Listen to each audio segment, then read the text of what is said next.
The Chicago Bulls pick Michael Jordan, University of North Carolina.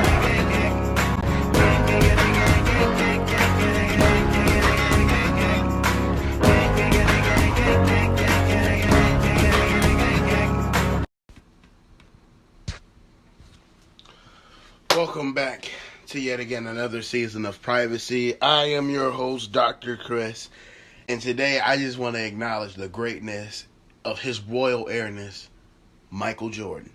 You may know him as Air Jordan or the man that transcended the game of basketball. Well, today is the day of the great Michael Jordan's birthday, and on this edition of Privacy, we wanted to just sit there and just honor everything this man contributed to the sport of basketball. I mean, this guy, Michael Jordan, was so great, so touching, so heartwarming, that he made the little boys, before they want to shoot and try to be like Steph Curry and brick and shit, that he inspired little boys to want to get up and fly high in the air like an eagle. He was the pivotal. He was the NBA in the late 1980s, all throughout the entire 1990s. 10 scoring titles, 5 regular season MVPs, 6 finals MVPs, 6 NBA championships, and 2-time Defensive Player of the Year. And everything this guy has put into the game of basketball has not only wanted people to say, I want to be like Mike, but no. The things that Michael Jordan did made you just want to be like Mike in terms of something bigger than basketball. Like me, for example, Dr. Chris, I wanted to be like Michael Jordan in terms of my academics in high school. Like I wanted to have all A's, all A's, all A's, all A's. Dominate. That's basically dominating school like the way Michael Jordan dominated the game of basketball in the 1990s. Michael Jordan, oh, thank you.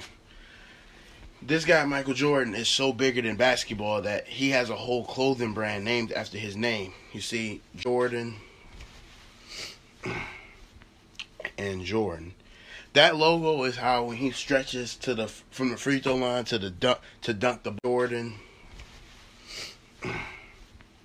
and Jordan. That logo is how when he stretches from the free throw line to dunk the ball into the hoop. See, Michael Jordan was so great in basketball. He did things that you just like, what did he just do? He did not just do that. This man will take the ball, he'll go all the way up, tongue all the way out, switch the ball, throw it up and under, and make it. And he might throw it up and under and switch to his left hand and throw it up. And he would make it. Like, he would hang in the air, glide. The moments of Michael Jordan's career was what made him great. Like, he won a championship in college. Then he went to the NBA and won 6 championships. But it wasn't this easy for Michael Jordan. When he went to high school, he was on JV. He tried out for varsity and they cut him. They told him he wasn't good enough to play on varsity. Then he ended up playing. He averaged 30-something points a game on JV, and then he went to varsity averaging 27 a game. Then when he got to college, he won, a championship with North Carolina, and James Worthy played along him, who was a fellow who would go on to play with the Lakers and Magic Johnson.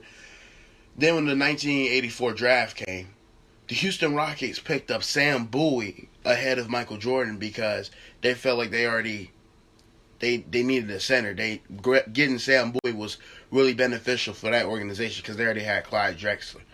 That was a very, very bad mistake that Portland regretted for the rest of their lives. Because Michael Jordan, his second season in the league, he scored 63 points on Larry Bird in the playoff game. Because Michael Jordan, his second season in the league, he scored 63 points on Larry Bird in the playoff game. In his early years, Michael Jordan struggled because he was by himself for so long. He struggled trying to get his team to the playoffs. But then they ended up drafting Scottie Pippen in about 1987. And then that's when they met trouble. Because they met the Detroit Pistons 3 years in a row. And in those 3 years in a row, they got swept and they got beat. And they got beaten up by the Detroit Pistons. Those Detroit Pistons were labeled the bad boys because they were the physical. They were WWE tag team. They will beat your ass when you drove to the basket. They will knock the fuck out of you if you try to even attempt to dribble past them. They will trip you. They will choke slam. They will spit on your face, man. and Michael Jordan had a hard time trying to overcome the Pistons. And then in 1991, when he finally got better enough to start sharing the ball, because the Pistons, how they dominated him so well, they all triple teamed him, and they had their own Jordan rules, where they knew Jordan was going to go for 40, but they was going to hold him to 29 by triple teaming him. Who finally started sharing the ball, and he overcame the Pistons. He swept the Pistons, and they walked off the court before the game was over. He went on to beat Magic Johnson in the final to capture one of 3 NBA championships total of 3-peat. And then he took time away from basketball because his father passed away, and he tried to try out baseball in honor of his father. But he ended up returning to the NBA, and he regrets wearing the number 45 because he got whooped by the Orlando Magic.